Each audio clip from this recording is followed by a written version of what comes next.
Vous écoutez un lithopodcast, le podcast seulement prononçable par les géologues.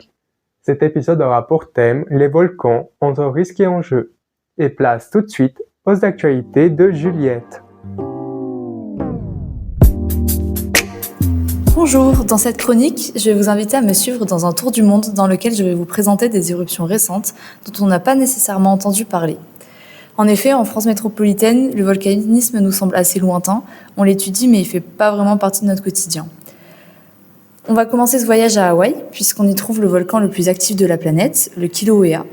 Le 1er octobre, ce volcan est entré en éruption pour la 34e fois depuis décembre 2024. Et l'Observatoire volcanologique d'Hawaï a détaillé l'éruption, qui a duré à peu près 6 heures, pendant lesquelles les fontaines de lave s'échappant des deux cratères ont culminé à 400 mètres de hauteur.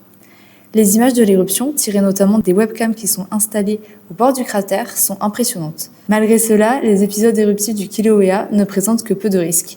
En effet, ce volcan présente un volcanisme de points chauds, caractérisé notamment par des laves peu siliceuses et très fluides. Contrairement au Kilauea, le volcan Lewotobi Laki-Laki, situé sur la ceinture de feu en Indonésie, près de Bali, présente un réel danger pour les populations locales. Il avait entraîné la mort de 9 personnes à la suite d'une éruption le 4 novembre 2024. Ce volcan est très actif, son dernier pic d'activité important date du 7 juillet, au cours duquel les cendres éjectées ont atteint 18 km d'altitude. Les autorités locales ont ordonné l'évacuation des villages proches, ce qui représente environ 4000 personnes, la fermeture de l'aéroport le plus proche et ont déconseillé d'approcher à moins de 7 km du cratère. L'activité explosive du volcan est marquée par d'importants panaches de cendres, de coulées pyroclastiques de 5 km, mais également par une activité sismique. En dehors des fortes éruptions qui se sont produites début juin, début juillet et début août, le volcan est resté en activité et continue encore aujourd'hui à éjecter des nuages de cendres et à produire une activité sismique, bien qu'elle soit beaucoup plus faible. On continue notre voyage et on retourne en Amérique du Sud plus précisément, au sud du Chili, dans la cordillère des Andes, où 6 volcans ont servi d'appui à une recherche sur le lien entre les réchauffements climatiques et activité volcanique. Une étude a été présentée à la conférence de Goldschmidt en 2025, en juillet dernier à Prague, par l'Association européenne de géochimie. Cette dernière montre que la fonte des glaciers pourrait entraîner une hausse de l'activité volcanique. Des recherches similaires avaient déjà été menées en Islande, mais contrairement à celles effectuées, les volcans étudiés ne se trouvaient pas en domaine continental. Pour vous expliquer simplement, le retrait des glaciers abaisse la pression sur les chambres magmatiques et augmenterait la fréquence des éruptions. Ce phénomène est notamment observé en Antarctique, dans la cordillère des Andes ou encore en Russie. Pour clôturer cette chronique et au passage notre voyage, on va quitter la Terre et se rendre sur Vénus avec une actualité un peu plus vieille, une étude du Jet Propulsion Laboratory de la NASA, qui a été présentée en 2024. Cette étude montre que l'activité volcanique est quasiment comparable à celle de la Terre, contrairement aux précédentes prévisions. Ces données sont importantes pour comprendre la structure interne de la planète et surtout son évolution que l'on ne comprend que partiellement. Ce petit aparté met fin à notre voyage, mais aussi à ma chronique, et si jamais vous voulez rester informé des actualités concernant les éruptions, l'Association volcanologique européenne établit régulièrement des bulletins InfoLave où il liste tous les changements d'activité des volcans dans le monde et donne aussi accès aux images de ceux-ci. Merci Juliette. Nous passons maintenant à l'interview de François Faure présentée par Mathis et Adrien. Bonjour François Faure, merci de nous accorder cet entretien. Vous êtes chercheur en pétrologie endogène, une spécialité qui s'intéresse à la formation et à l'évolution des roches issues des profondeurs terrestres. Qu'est-ce qui vous a conduit à vous spécialiser dans le volcanisme et la pétrologie endogène? Est-il eu des moments clés ou décisifs dans votre parcours de chercheur? Ce qui m'a amené à m'intéresser à la pétrologie endogène et à la recherche dans ce domaine-là, en fait, c'est des enseignements à la base. C'est-à-dire que quand j'ai commencé mes études, les profs de géologie étaient super par rapport aux autres. Donc ça m'a amené sur la géologie. Et après, en revanche, tout ce qui était pétrologie endogène, la pétrologie magmatique, ce qui m'a amené à m'intéresser plus particulièrement à ça, c'était que j'étais très déçu par les cours. C'est-à-dire que autant en pétrologie métamorphique, quand on regardait une lame mince, il se passait... il y avait 3 subductions, enfin bref, il y avait la chaîne de montagnes qui poussait. Et alors qu'en pétrologie magmatique à mon époque, on regardait des cailloux, on regardait des lames minces, on donnait un nom et après on passait à un autre caillou. Et ça me frustrait parce que pour moi c'était quelque chose où normalement ça devait bouger et ça bougeait pas.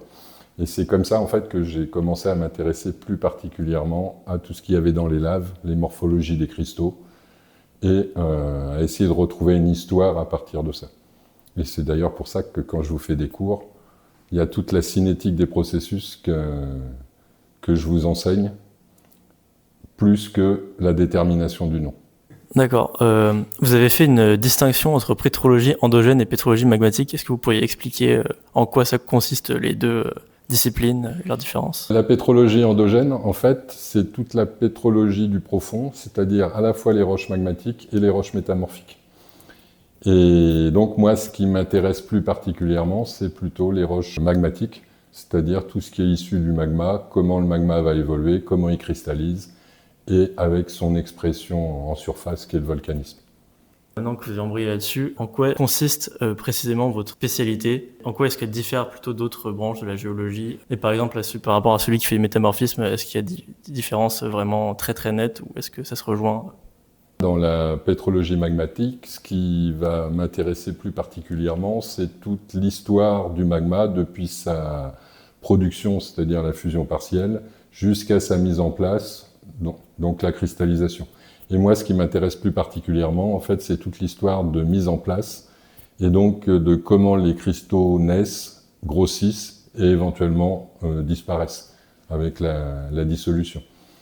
Donc en fait, c'est l'histoire de comment les cristaux se développent dans les magmas et comment on peut retrouver l'histoire du magma en lui-même à partir des différentes formes ou des compositions chimiques associées. Est-ce que vous pouvez rappeler brièvement ce qu'est un magma et comment se forme un volcan? Donc un magma, c'est en fait un liquide généralement silicaté si on oublie les liquides carbonatitiques, dans lequel vous avez généralement des cristaux et des bulles de gaz. Donc en fait, c'est un ensemble plus ou moins visqueux de liquides silicatés à haute température, associés avec des cristaux et les bulles de gaz. Et donc quand ce magma remonte à la surface, c'est à ce moment-là que vous allez avoir des volcans, et en fonction de la composition, vous allez avoir des volcanismes qui vont être plus ou moins différents. Et donc toute la question, c'est de savoir comment les magmas vont évoluer les uns par rapport aux autres, et comment ça va se traduire en surface, par quel dynamisme et quelle dangerosité sur le volcan en question. Pour embrayer sur le sujet de la recherche en volcanologie plus précisément. On sait que les volcans fascinent depuis très longtemps dans l'histoire de l'humanité. Et donc, selon vous, quels ont été les grands changements de modèles volcaniques au cours de l'histoire par les scientifiques? Ouh là, c'est pas une question facile non Ouais, plus. non. Alors, Une rupture. c'est vrai que c'est quelque chose qui fascine l'humanité depuis très longtemps. En revanche, c'est des objets qui sont étudiés depuis relativement peu de temps. Et donc, les grands modèles, en fait, je dirais qu'à mon échelle, c'est-à-dire par rapport à mon âge, une des grandes, comment dire, révolutions quand j'étais étudiant, ça a été l'éruption du mont Saint-Hélène en 1980. Où, pour la première fois, en fait, on voyait une déstabilisation de flanc qui entraînait un volcanisme extrêmement dangereux. Et ça a été une vraie différence de pensée. Et après, on s'est aperçu qu'il y en avait partout. Et en fait, à chaque grande éruption, on fait des découvertes comme ça, sur des choses que, au premier abord, une fois qu'on les a vues, ça paraît évident. En revanche, tant qu'on les a pas vues, très souvent, on n'a pas cette idée préconçue de se dire, voilà, le volcan peut évoluer de telle ou telle manière. Donc en fait, je dirais que les grandes découvertes, elles sont souvent associées à des crises éruptives majeures qui nous amènent à des nouveaux concepts. Par exemple, au moment de la Grèce antique, est-ce qu'ils s'intéressaient aux volcans les connaissances étaient très faibles?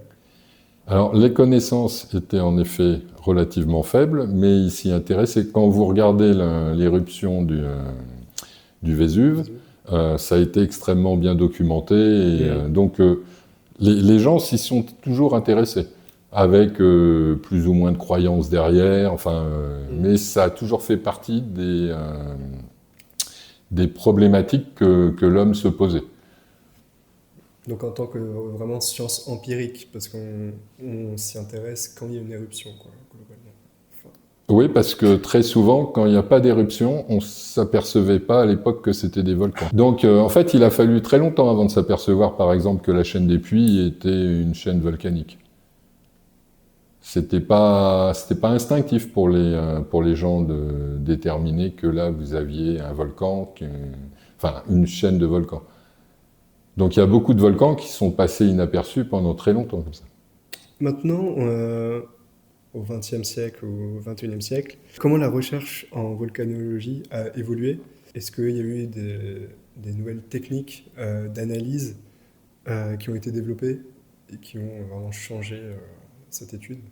Depuis les années 1970, il y a eu d'énormes évolutions sur les techniques, en particulier avec l'avènement de la géochimie qui s'est développée de plus en plus et qui a apporté des résultats de plus en plus importants et conséquents. Et en même temps, vous avez également eu le développement réel de la volcanologie en tant que telle. C'est-à-dire qu'avant, c'était très peu enseigné et il y avait très très peu de personnes qui s'intéressaient à la volcanologie. Là, je dirais à partir des années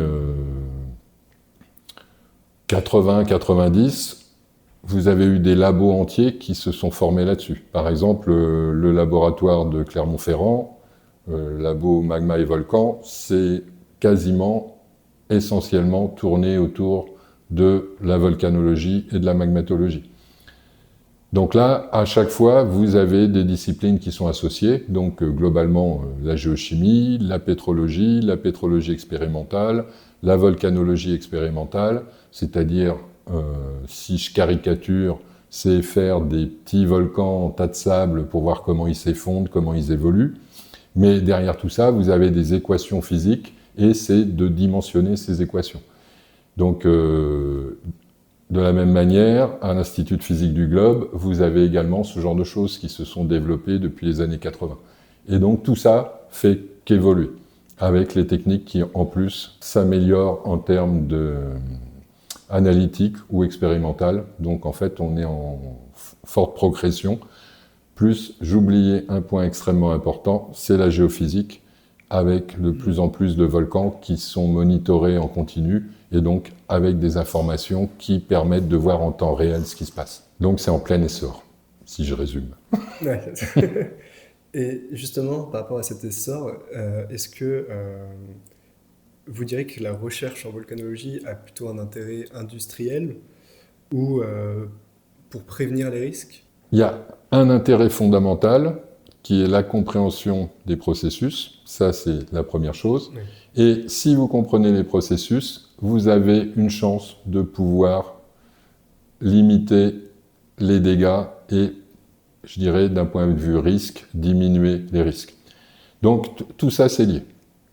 Ensuite, le côté industriel, il n'est pas direct, mais par exemple, en ce qui me concerne, moi, dans la recherche que je fais sur les magmas, c'est-à-dire, je vous ai dit, c'est des cristaux avec des liquides silicatés.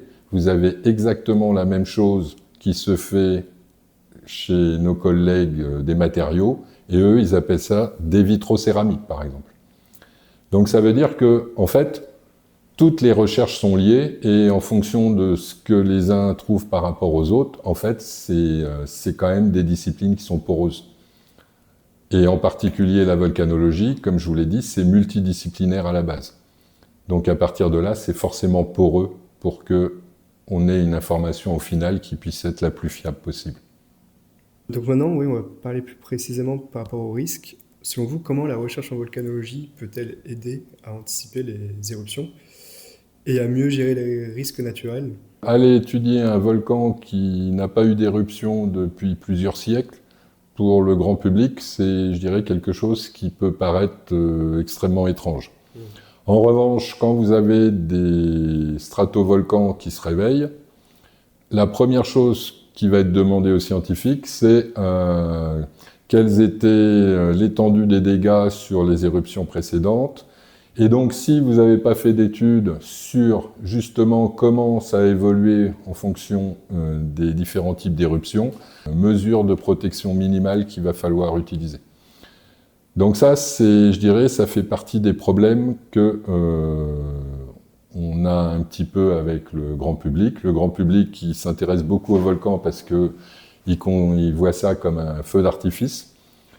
Mais en dehors de ça, derrière, vous avez beaucoup de science qui doit être développée, et la science, ça coûte de l'argent, avec des choses qui, au premier abord, ne paraissent pas si évidentes que ça. Donc voilà, je dirais que le vrai problème, il est là. Justement, vous avez dit la science coûte de l'argent. Comment ça se passait les financements pour de la recherche en volcanologie? Alors, je pense que tout le monde a du mal à trouver des financements pour sa recherche. Et pas qu'en volcanologie. Et pas qu'en volcanologie. Ça, c'est la base. C'est-à-dire que l'argent qui est donné à la recherche, ce sont des budgets qui ne font que diminuer. Et quand on regarde réellement les budgets qui sont alloués, donc ce que l'État alloue, en effet, le budget augmente comme l'État le dit, sauf que l'argent est mis dans la bureaucratie et non pas dans la recherche. D'accord. Donc en fait, on augmente la bureaucratie, mais on diminue l'argent nécessaire réel pour la recherche.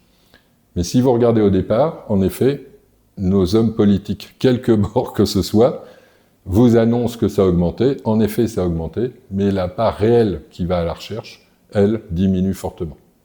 Maintenant, on va passer à une partie plus technique par rapport à vos recherches. Donc pour embrayer là-dessus, la première question fondamentale, c'est en quoi consiste vraiment précisément votre recherche actuelle et même passée?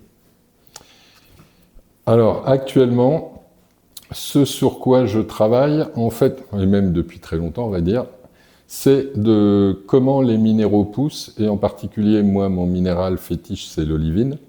Et comme c'est un des premiers minéraux qui apparaît dans les magmas, en tout cas basiques, enfin les plus chauds, moi, ce qui m'intéresse, c'est de savoir comment ces objets naissent, enfin ces cristaux naissent et se développent, et en fonction des conditions qu'ils rencontrent, quelles sont les formes qu'ils vont prendre. Et est-ce qu'à partir des formes, on va être en capacité de retrouver l'histoire totale du magma depuis sa genèse jusqu'à sa mise en place pendant l'éruption. Et donc pour ça, j'utilise l'expérimentation, c'est-à-dire que je m'amuse à faire des liquides silicatés, à les refroidir à différentes vitesses, dans différentes conditions, pour essayer de regarder les formes des cristaux. Et ces cristaux, en poussant, très souvent, vont piéger des petites gouttes de liquide. Et en fait, mon dada actuel, c'est d'essayer de comprendre comment ces gouttes de liquide sont piégées, parce que c'est ça qui nous permet de remonter aux conditions dans les champs magmatiques et des conditions pré-éruptives, et de voir comment l'évolution va se faire avec l'éruption. Donc voilà globalement ce qui m'intéresse à l'heure actuelle. Et ça à la fois sur les roches, je dirais volcaniques classiques, mais on a exactement la même chose dans les météorites. Donc faire dans le terrestre et l'extraterrestre. D'un point de vue plus général, est-ce qu'il y a des défis scientifiques dans votre thématique de recherche? Pour l'instant, des choses qui ne sont pas encore comprises et sur lesquelles justement vous travaillez actuellement, ou sur lesquelles d'autres personnes travaillent et qui sont actuellement bloquées, vous espérez pouvoir débloquer à l'avenir? Alors, des choses qu'on ne comprend pas, il y en a des quantités industrielles, ça, et heureusement, parce qu'autrement, ça voudrait dire qu'on n'a plus de travail. Et de toute manière, il suffit par exemple de regarder à chaque fois que vous avez une crise volcanologique quelque part, la première question des journalistes, c'est à quel moment ça va s'arrêter, et si vous avez un vrai scientifique en face, normalement, il ne donne pas de réponse. Il reste élusif au maximum, puisque ça fait partie des choses qu'à l'heure actuelle, on n'est pas en capacité de dire, voilà, ça va durer tant de temps, ça va s'arrêter à tel moment, ou ça va s'il n'y a pas de danger. Tout ça, en fait, ça fait partie des choses que, à l'heure actuelle, on est dans l'incapacité de pouvoir avoir des certitudes sur ce genre de résultats qui sont, je dirais, la base de ce qu'on attend en fait. Une question qui n'a un peu plus rien à voir, c'est par rapport au numérique et à l'informatique. Est-ce que cela a un véritable intérêt dans votre recherche ou est-ce que ça a pu permettre de débloquer les choses auxquelles vous n'aviez pas accès auparavant Est-ce que ça a un vrai intérêt dans votre domaine à vous? Le numérique, ça a de l'intérêt dans tous les domaines. Donc là-dessus, je dirais que dès que vous avez beaucoup de données, c'est la solution. Est-ce que pouvoir traiter énormément de données à la fois permet de tout résoudre? Ça, j'en suis pas persuadé. Sans compter que dans les données, elles sont pas forcément toutes bonnes. Et je pense que le problème de base, il est là. C'est-à-dire que si vous alimentez une machine en fait, l'IA, c'est des stats, hein, mais si dans vos stats, les données sont pas bonnes, vous aurez bien un résultat, mais votre résultat, il a aucune chance d'être bon. Donc la vraie difficulté, c'est d'avoir une donnée qui soit fiable. Vous parlez des inclusions vitreuses dans les olivines primitives. Et la question, c'était en quoi ces inclusions constituent une fenêtre opaque sur la différenciation planétaire? D'accord. En fait, les inclusions magmatiques, l'intérêt, c'est que, imaginez que vous avez un cristal au hasard, d'olivine, qui naissent juste après les épisodes de fusion partielle. Donc, vous avez votre magma qui est créé, vous avez une olivine qui a poussé dedans et qui a piégé un petit peu de ce magma. Le temps que le magma remonte à la surface et arrive au niveau d'un volcan, en fait, vous allez avoir énormément de processus qui vont se mettre en place. C'est-à-dire que ça va passer par des champs magmatiques, où là, vous allez avoir de la différenciation, vous allez avoir de la contamination avec l'encaissant, et donc votre magma à l'arrivée, en fait, c'est un magma qui est évolué. Quel que soit le volcan que vous allez regarder en surface, vous allez avoir des laves qui seront évoluées par rapport au magma primitif. Et seules les inclusions seraient potentiellement capables, et donc là je mets du conditionnel, d'avoir préservé une information qui est à peu près pure. Et c'est en ça que les inclusions sont extrêmement intéressantes, puisque analyser ces liquides qui ont été piégés, donc maintenant c'est des verres, ça nous permet de remonter sur des niveaux de primitivité de notre magma. Donc on peut faire ça pour les roches terrestres, donc ça c'est ce qu'on fait de façon...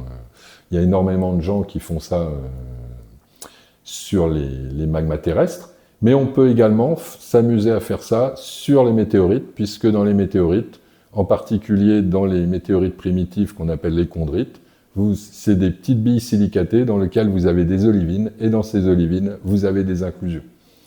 Donc toute la question, c'est de savoir que représentent ces inclusions. Est-ce que c'est réellement du magma piégé comme dans les magmas terrestres, ou est-ce que c'est d'autres choses? Si c'est du magma piégé, ça veut dire que ça, on va dire, échantillonné votre magma extraterrestre à un moment donné, et ça l'a protégé avec l'olivine qu'il y avait autour. Et donc c'est ça qui nous permet éventuellement de pouvoir essayer de retrouver ce qui s'est passé avant. Sauf que, comme vous m'avez dit, c'est une fenêtre opaque, et donc c'est pas si simple que ça à faire parler les inclusions. D'accord. Donc au préalable, vous aviez parlé de ce que vous faisiez dans votre recherche pour faire vos expérimentations. Et est-ce que, en quoi plutôt, le terrain et les campagnes de terrain peuvent avoir un grand impact sur vos recherches? Et est-ce que par exemple vous avez déjà pu travailler sur des volcans actifs? Oui, j'ai pu. En revanche, moi c'est pas ma spécialité. C'est-à-dire que sur les volcans actifs, là en particulier à La Réunion, sur les grandes éruptions dans les années, avec en particulier la grosse éruption de 2007 sur les océanites, donc on a travaillé sur ces cristaux qui étaient très particuliers. Donc ça, c'était mon premier doctorant qui a travaillé là-dessus et qui est allé échantillonner in situ à la sortie des coulées de lave, justement pour voir l'évolution en fonction du temps dans la remontée du volcan. Et donc en fonction de la forme des cristaux et des inclusions piégées, on pouvait mettre en évidence la dynamique de la chambre. Donc voilà par exemple le genre de choses qu'on est en capacité de faire. En revanche, moi je dirais que pour l'essentiel, les échantillons que je récupère, c'est plus sur des volcans soit éteints, soit endormis. Et le terrain, c'est pas ma spécialité, on va dire. On va embrayer sur une partie sur le futur de la recherche.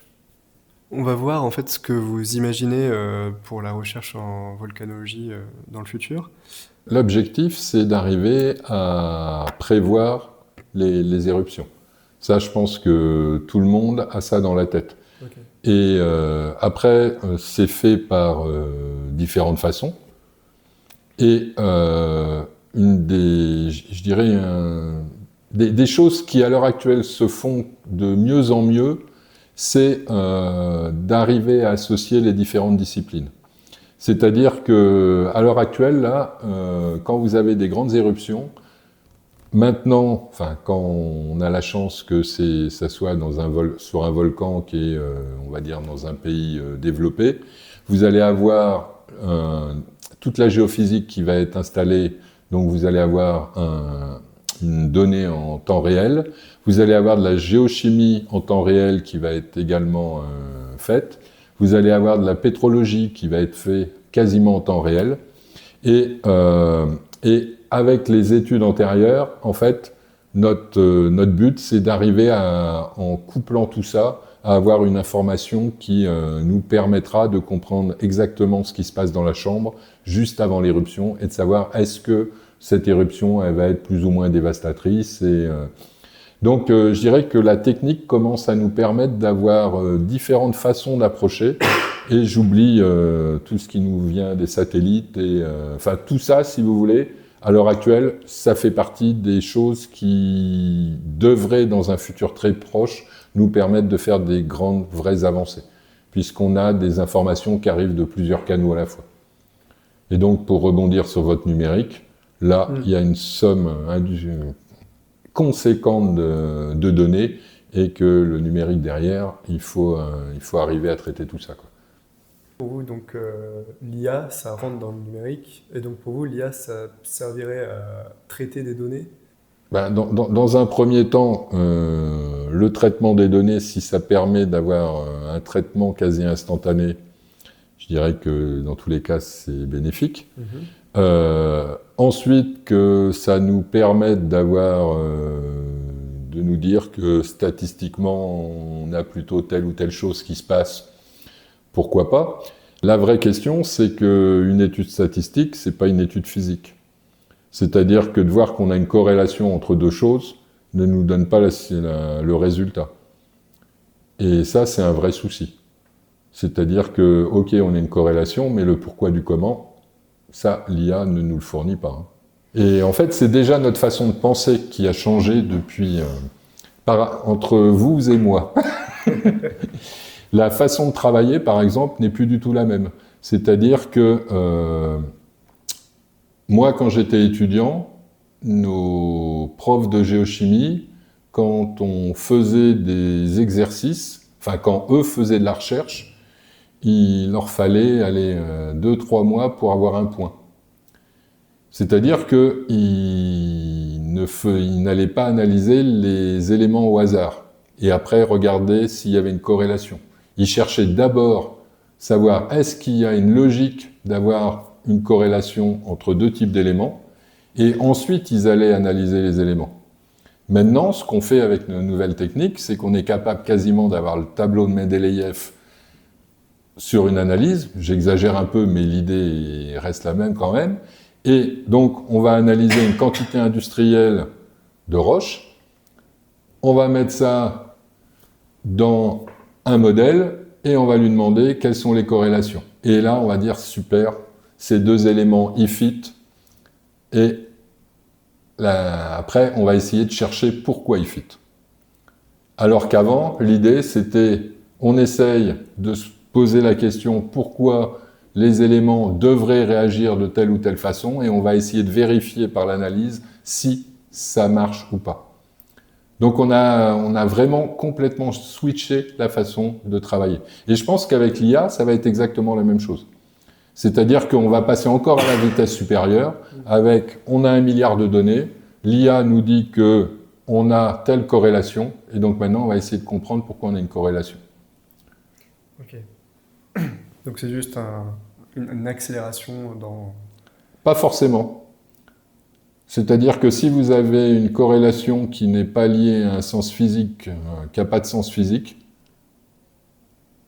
en fait, ça va vous emmener éventuellement pour montrer que vous avez un artefact analytique sur toutes les machines. Donc, ce qui n'est pas forcément une mauvaise chose, mais ça ne vous fait pas forcément avancer dans le problème que vous souhaitiez mettre en évidence. Oui, ce que je veux dire, c'est que c'est une avancée dans le numérique et que finalement, c'est le même rôle, mais c'est encore plus rapide comme traitement de données qu'avant. Oui, mais c'est une autre façon de penser. On se demandait, en fait, même dans l'histoire, est-ce que l'humanité a déjà eu un impact sur des volcans, des éruptions? Et est-ce que donc le changement climatique, lui, a un effet sur ces éruptions? Est-ce que les éruptions peuvent avoir un impact sur le changement climatique? La réponse là est sûre que c'est oui. Est-ce qu'on a suffisamment de recul pour voir si le changement climatique peut impacter le volcanisme? Ça, j'en suis pas sûr par contre. C'est-à-dire que ça fait quand même pas si longtemps que ça qu'on a des changements. Je pense qu'on n'a pas encore suffisamment de données fiables pour pouvoir être affirmatif sur ce genre de choses. En revanche, les grandes éruptions, on sait clairement que ça a changé le climat mondial sur plusieurs années. Donc ça fait partie des choses qui sont bien documentées, avec des changements de climat océanique, enfin de courant océanique sur 2-3 années, des famines qui sont issues de ces grandes éruptions. Ça, c'est des choses qu'on connaît relativement bien. Donc on sait que le climat, si on le détraque un peu trop, quel que soit le sens, d'ailleurs, refroidissement ou réchauffement, ça a un impact sur l'homme de façon énorme. Les volcans sont capables de détraquer le climat sur quelques années. Est-ce que ça va nous amener une accélération ou une diminution? Je ne suis pas sûr qu'on puisse, à l'heure actuelle, vraiment répondre sur ce genre de questions. Parce que les volcans sont des grandes structures géologiques, donc c'est aussi dur de mettre une variation dans ces événements. Parce que du coup, la question c'était aussi de se demander si l'humain pouvait impacter les éruptions. Est-ce que, parce que du coup on prévoit les éruptions pour limiter derrière les accidents, mais est-ce qu'on peut imaginer dans le futur qu'on puisse stopper une éruption ou la prévoir et l'arrêter? Alors, le stopper et l'arrêter, pourquoi pas, mais là on est en pleine science-fiction. Non, ce qui s'est déjà fait, c'est détourner des coulées de lave, par exemple. Oui, ou arrêter des coulées de lave. Donc typiquement en Islande, quand vous avez la mer à côté, ça fait partie des choses qui sont tentables. Sur l'Etna, il y a eu des idées de détourner des coulées. Le seul petit souci qu'il y a derrière tout ça, après, c'est un problème d'assurance. C'est-à-dire que si vous détournez une coulée pour qu'elle n'aille pas à un endroit donné, elle va aller ailleurs. Et ça veut dire que vous risquez de faire de la destruction ailleurs. Et qui va payer pour la destruction qui a été faite ailleurs? Et en fait, le vrai souci, il est là à l'heure actuelle. C'est-à-dire que dans certains cas, on a des capacités pour essayer d'éviter certains dangers, mais derrière, on a un vrai problème éthique et surtout d'argent de savoir comment on gère les destructions qui sont faites parce qu'on a détourné quelque chose. Ça fait partie des vrais problèmes. D'accord. Donc on peut dire que l'homme n'a pas du tout d'influence sur les éruptions en elles-mêmes. On peut... À l'heure actuelle, elles font bien ce qu'elles veulent. Oui. Et... Ok. Est-ce que vous auriez un message à adresser aux jeunes qui seraient intéressés par la géologie ou même par la recherche pour la géologie? Un conseil ou un message? Alors, un message, oui. C'est-à-dire que la recherche, ce qui est intéressant dans la recherche, c'est que, en fait, c'est un jeu. Alors, des fois, on trouve, on gagne, et parfois, on trouve pas, mais c'est pas grave. C'est-à-dire, c'est comme tous les jeux, ce qui est important, c'est de participer. Donc, c'est en ça que c'est intéressant, et que je dirais que si vous avez un naturel joueur, la recherche, ça fait partie des choses qui méritent d'être vécues, quoi. Quel que soit le domaine, du reste. Hein, je pense que quels que soient les domaines. Bon, après, vous avez des domaines où le côté argent rentre beaucoup plus. Et donc, ça, c'est plus. Il y a plus de challenge à cause de ça. Est-ce que vous auriez, par exemple, des recommandations sur des livres, des documentaires, même des projets de vulgarisation sur des thématiques plus ou moins proches de votre recherche que vous voudriez partager? Et il y a des choses intéressantes, par exemple le volcan de l'Antégie, le volcan à ciel ouvert en face de Vulcania, ça fait partie des expériences intéressantes qui ont été faites en laissant les filons d'alimentation et en déblayant tout le cône de scorie autour. Ça, je dirais que ça fait partie des choses qui sont vraiment intéressantes et que ça vaut le coup d'aller voir. Parce que, justement, on ne s'attend pas à avoir autant de dikes dans tous les sens dans un cône de scorie. Voilà un exemple. Sinon, aller au Stromboli de nuit et aller regarder le feu d'artifice, ça aussi, ça fait partie des choses, que vous vouliez être volcanologue ou pas, je dirais que ça fait partie des choses qui sont... c'est un beau feu d'artifice, quoi. Vous sentez la terre qui tremble et après vous avez l'explosion et ça vous en avez toutes les 20 minutes si tout se passe bien, donc normalement vous n'êtes pas déçu. Donc vous soyez volcanologue ou pas, quoi. Il y a plein de choses comme ça que la nature nous offre et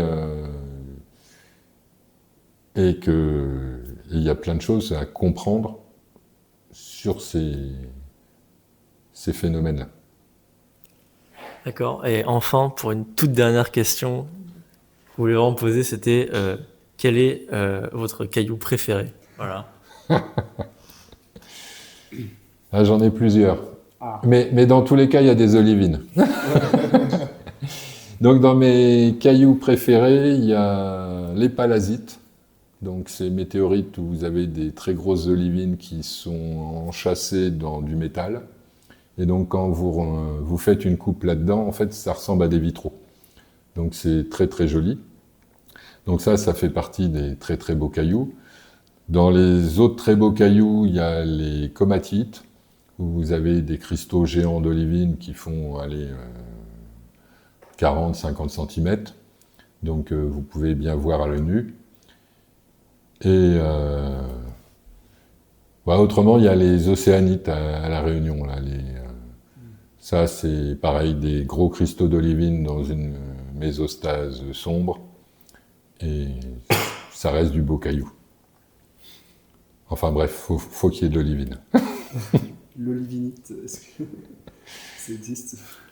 En fait, vous avez les dunites ou les péridotites qui sont également très belles. Ouais. En fait, il y a plein de beaux cailloux avec des olivines. Merci beaucoup de nous avoir accordé cet entretien. On finira comme ça. Merci beaucoup. Merci à vous. J'ai bégayé. Après l'interview, voici la chronique débat avec Tom et Lucien. Action. Grâce à François Faure, on a donc pu voir l'intérêt pour les scientifiques d'étudier les volcans. Cependant, est-ce que ça reste intéressant pour eux et pour les autres populations de rester habités à proximité de ces volcans au-delà de leurs études? C'est un débat qui est assez intéressant, qui est un débat sociétal au-delà du débat scientifique. Et c'est avec ça que Tom Le Chevalier et moi-même Lucien allons essayer de répondre. Donc déjà, il faut se rappeler qu'au-delà même d'habiter juste à côté, les volcans, ils ont joué un rôle évolutif qui est majeur, qui est essentiel. Par exemple, les dinosaures se sont éteints à cause ou grâce à une éruption volcanique majeure à 66 millions d'années. Et sans cette éruption, on ne serait pas là aujourd'hui. Donc sans eux, sans les volcans, on ne pourrait pas vivre. Oui, mais cela était valable dans le passé. Aujourd'hui, ça nous apporte plus rien. Il n'y a plus d'effet évolutif par rapport à nous. C'est vraiment que des causes catastrophes. Et de plus, c'est aussi imprévisible. Et ça amène que destruction. Oui, mais cette imprévisibilité est relative. On peut prévoir facilement avec plusieurs jours d'avance et plus difficilement avec plusieurs semaines, voire plusieurs mois, l'arrivée d'une éruption, ce qui laisse le temps aux populations de se déplacer. En plus, les éruptions, quand elles arrivent et donc quand elles sont prévues en avance, elles permettent de générer du tourisme. On peut prendre l'exemple de Hawaï, où les éruptions des volcans effusifs amènent des visiteurs car elles sont magnifiques. Yellowstone, où tous les geysers qui sont dus à l'activité volcanique souterraine attirent des milliers, voire des millions de visiteurs par an dans le parc national. Et l'Etna, qui par exemple, avec un téléphérique qui permet de monter au sommet du volcan et de voir les dégagements de gaz et éventuellement les éruptions à la surface. Donc on voit que les volcans, ils ont un intérêt économique direct par le tourisme pour les populations qui habitent à côté. Et en plus de cet intérêt économique touristique, il y a un intérêt économique au niveau minéral. Parce que les volcans vont permettre de brasser de la matière et donc d'amener des gisements minéraux qui ne seraient pas disponibles autrement à la surface, et donc permettre l'exploitation de ces gisements minéraux. En plus des pierres ponces qui peuvent être utilisées dans beaucoup de domaines pour l'industrie et qui peuvent être donc génératrices d'une rentabilité importante pour les personnes qui habitent à proximité. Je comprends votre point de vue, mais ces effets positifs, sont aussi contrebalancés par les impacts des effets négatifs des éruptions, notamment sur les aspects économiques positifs dont vous parliez justement, parce que le fait que les éruptions arrivent avec tout le tourisme et tout ça, ça cause de la destruction. Il faut donc reconstruire les villes, la réhabilitation des infrastructures notamment, a posteriori de l'éruption. Donc c'est comme pour dire l'éruption du lac Ulaki qui sont des éruptions qui ont lieu fréquemment et qui immobilisent totalement la ville, qui peut donc totalement arrêter ces effets positifs ça prendrait trop de temps de juste reconstruire à chaque fois qu'il y a une éruption. Donc ça contrebalance. On peut citer aussi l'éruption Eyjafjallajökull en Islande en 2010, qui avait totalement immobilisé le trafic aérien de l'Europe pendant des mois. C'est des effets négatifs qui quand même surplombent les effets positifs, qui cachent tous ces bénéfices. Ces aspects-là, ils sont intéressants, mais ils sont valables uniquement au moment de l'éruption. Le reste du temps, les volcans, ils sont synonymes de richesse pour la population. En plus de ce que j'ai dit avant, on peut aussi penser, évidemment, on va reprendre le cas de l'Islande, à la géothermie, où là, les Islandais permettent, grâce au volcan, ils ont accès à une source d'énergie et de chaleur propre, gratuite et permanente. Donc ces volcans, ils nous permettent de nous réchauffer directement. Nous réchauffer, c'est pas totalement vrai. Si on regarde sur l'échelle géologique, la plupart du temps, les volcans, lorsqu'il y a eu des éruptions, ils refroidissent plus qu'autre chose après l'éruption, parce que les gaz qui sont relâchés par les volcans, notamment le dioxyde de soufre, ça conduit par la suite, quand c'est libéré dans l'atmosphère, ça conduit à des périodes de froid qui refroidissent totalement l'atmosphère, qui peuvent détruire des cultures aussi. On peut prendre l'exemple en Indonésie en 1815, il y a le Tombora qui a provoqué une éruption, ce qui fait que dans l'année, l'été a complètement été supprimé. C'était une année que d'hiver. Ça a un gros impact sur la culture, sur même le tourisme de la ville. Et ça peut être continu, c'est que 2-3 ans. Donc je suis d'accord qu'à l'échelle géologique, c'est pas grand-chose. Mais pour l'échelle humaine, 2-3 ans de froid, d'été comme ça peut avoir un gros impact sur des cultures, tourisme, qui fait que la ville ne peut peut-être pas s'en remettre. Donc ça a des effets climatiques locaux pour des grosses éruptions, voire globales. Notamment des éruptions, par exemple Yellowstone, on a des prévisions qu'on sait que si Yellowstone exploserait, ça pourrait avoir un froid global sur l'ensemble du globe. On peut aussi dire que la baisse de la température, ça crée des nuages, crée des pluies, et généralement qui sont des pluies acides, ça pourrait totalement détruire encore plus de cultures. Si on ne prend pas en compte le cas de l'éruption de Yellowstone qui est pour l'instant assez hypothétique, les effets climatiques locaux comme les pluies, les dépôts de soufre, de cendres, tout ça, ça peut être intéressant, notamment pour l'agriculture par exemple, où les cendres vont permettre de fertiliser les sols et l'apport de pluie supplémentaire peut être une bonne chose pour la croissance des cultures et donc va permettre un développement rapide et direct de l'agriculture juste après l'éruption volcanique, ce qui permet donc un retour à une économie acceptable très peu de temps après l'éruption. Et historiquement, d'ailleurs, c'est une des raisons majeures pour lesquelles les populations s'étaient installées près des volcans. C'est pour cet aspect agricultural plus intéressant qu'ailleurs. On peut penser, repartir sur l'Italie, aux pentes du Vésuve, qui, par l'ensemble des cendres et des pierres ponces, permettent d'avoir un sol extrêmement fertile, extrêmement riche, et ce qui permet d'avoir un vin napolitain qui est incroyable, qui est délicieux, qui surclasse beaucoup de vins italiens grâce à la présence de ce volcan. Et donc, ça permet d'avoir une économie directement sur l'agriculture grâce au volcan. Il faut que les gens soient en conscience du risque qu'il y a et qu'ils mettent dans la balance l'enjeu, l'équilibre entre le bénéfice potentiel et le risque qu'il y a à avoir. Et là, c'est vraiment un débat des valeurs de chacun plus qu'un débat scientifico-technique en lui-même. Exactement, vous avez raison, c'est plus un débat sociétal qu'autre chose. Et merci monsieur le Chevalier pour cette discussion, c'était incroyable. Pour clore cet épisode, voici la partie pop culture de Charlotte. Je vais à présent vous faire l'analyse du film Magma de Cyprien Vial, sorti le 19 mars 2025 au cinéma. Le synopsis est que nous suivons le travail d'une ingénieure géologue, Katia Reiter, dirigeant l'Observatoire volcanologique de Guadeloupe. Elle est installée depuis une dizaine d'années sur l'île. Le quotidien des habitants de l'île est bouleversé par l'éruption potentielle de la soufrière. Katia est amenée à collaborer avec un jeune doctorant guadeloupéen, Aimé. Pour la sécurité des habitants, la ville doit être évacuée. Cependant, cela demande beaucoup de moyens financiers au gouvernement et les habitants ne veulent pas partir en laissant toute leur activité en pause et leurs biens derrière eux. Le duo est alors au cœur du conflit entre le gouvernement et les habitants. Le gouvernement veut absolument savoir quand va avoir lieu l'éruption pour ne pas évacuer la population inutilement. Les habitants ne veulent pas perdre la vie à cause de l'éruption et d'autres ne veulent pour rien au monde quitter leur ville. Or, dans ce contexte, les ingénieurs, bien qu'avec toute la technologie possible, sont dans l'incapacité de prévoir avec exactitude la date et l'ampleur des dégâts. De plus, le gouvernement demande les conseils et l'expertise de Katia, sans toujours les suivre, et les habitants ne lui font pas entièrement confiance car elle n'est pas originaire de l'île. Donc, nous pouvons nous questionner. Quelle est la place de l'ingénieur dans la société ? Quel pouvoir a sa voix ? Comment gérer les enjeux sociétaux en tant qu'ingénieur ?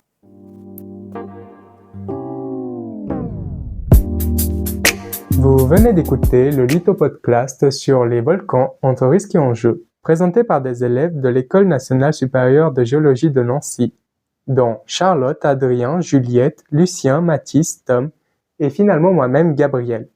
Cet épisode a été réalisé en partenariat avec la Radio Campus Lorraine.